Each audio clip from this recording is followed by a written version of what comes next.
Meu nome é Vilma Ferreira de Jesus, mas o pessoal me trata por Vilminha. Desde a adolescência, nos movimentos de escola, na escola, eu sempre me interessei pela questão política, pelos acontecimentos. Eu vivi num momento de ditadura. O período que eu estudei era o período da ditadura, né? Fiz ensino fundamental no período de ditadura. E eu me encantei muito no final dos anos 70, quando teve a primeira greve dos professores da rede estadual, que era foi uma grande novidade. Eu estudava no colégio estadual Professor José Inácio, e a gente chega para estudar, de repente tem lá uma greve, está tudo fechado.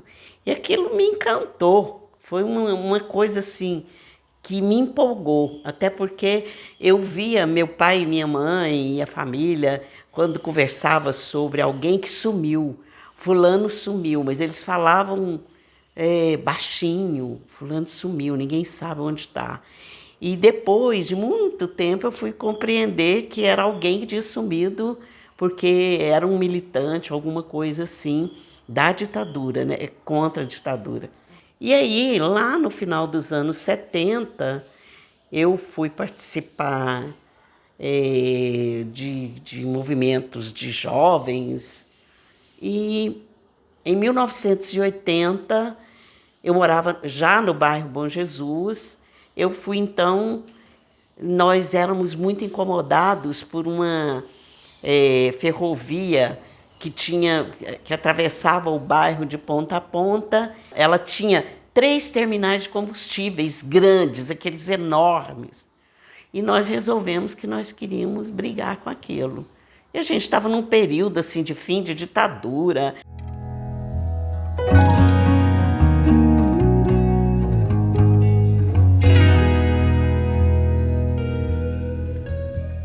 Eu me filiei, embora eu conhecesse pessoas, né, mas eu me filiei ao PT foi em 1983.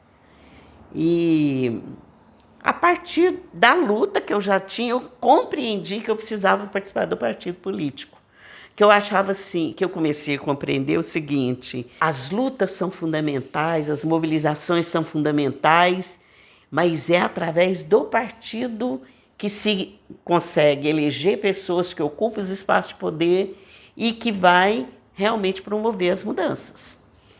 E fazer políticas públicas de interesse da população. Mas então eu fui me despertando na medida do que era proposto. Nesse tempo, nós lutávamos também primeiro, pela derrubada da ditadura, participamos muito do movimento Diretas Já, que foi um movimento maravilhoso, lindo, aqui em Uberlândia, intenso. Depois eu participei do movimento pró-participação popular na Constituinte, que foi maravilhoso também. A gente queria que tivesse gente participando no processo de elaboração da nova Constituição. E não deu, não foi aprovado, mas aí eles abriram uma brecha para que, se a gente fizesse emendas e apresentasse para o Congresso, que ia elaborar a Constituição, colocar, a gente poderia ter sucesso nas emendas. E foi lindo esse processo, porque nós trabalhamos muito para garantir melhorias na saúde, ampliação da licença maternidade, diminuição do número de horas trabalhadas, que era 48, passou para 40. A ideia do SUS que veio na Constituição, a melhoria de acessibilidade para pessoas deficientes, como eu, no caso, e eu trabalhei muito nisso. A mulher militante tem que levar os filhos para onde ela vai, não é? Porque quem tem babá para cuidar dos filhos, não é a mulher trabalhadora, a mulher que que trabalha o dia todo. Em geral, ela não tem com quem fica as crianças. Então, para ela ser militante, ela precisa de ter as condições para levar as crianças. E aí, se ela não tem as condições, ela não vai. E ainda tem uma outra coisa que a mulher, ela, desde que ela é criada, desde da infância, ela é criada para ser dona de casa, para ser uma boa esposa, para ter filhos, para se vestir bem, para uma série de coisas. Tem a ditadura da estética, a ditadura de como que você tem que ser para ser bonita.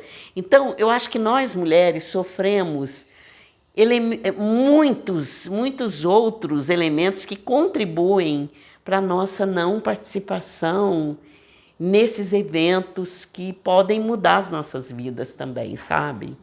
No partido político, nos movimentos e em todos os outros espaços, né?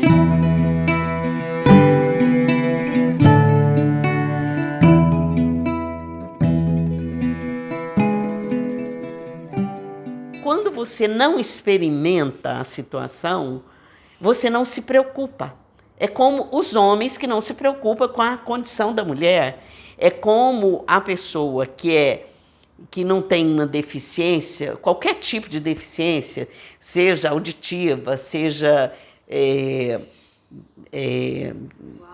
visual, seja física, ela não se preocupa com a situação.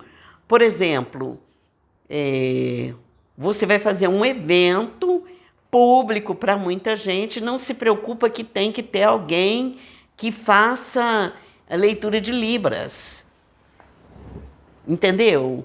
Ou que uma pessoa que não tenha a visão, que tem problema de visão, que tenha instrumentos para participar com as mesmas condições dos outros. Então, são essas coisas que eu acho que os espaços que a gente vai ocupando também são necessários para a gente romper essas barreiras. Eu digo que eu rompo barreiras o tempo inteiro, porque eu reclamo, sabe?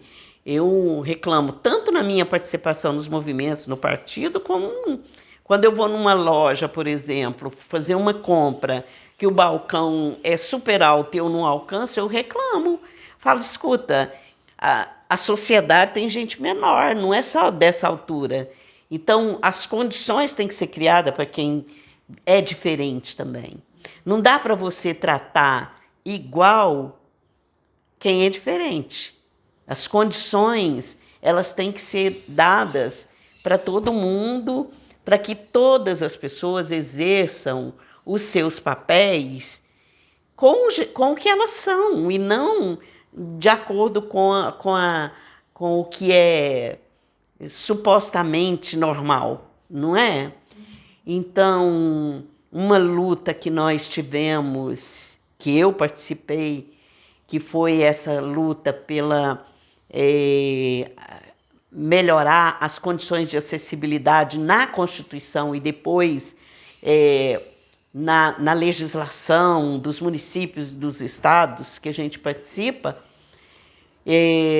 eu acho que são atuações que a gente tem que fazer para a gente ocupar esses espaços e mostrar para as pessoas, olha, tem gente que é diferente e precisa que as condições sejam criadas para que elas também tenham condição de participar. Eu gosto de coisas pequenas que dão significado para as nossas vidas, sabe?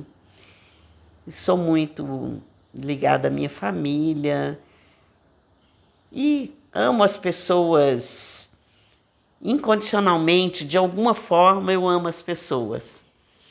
E sou de esquerda, socialista, feminista e sonho com um país melhor um dia. Acho que eu talvez não veja isso, mas o que eu estou plantando aqui pode dar bons frutos para o futuro, e é isso que eu quero.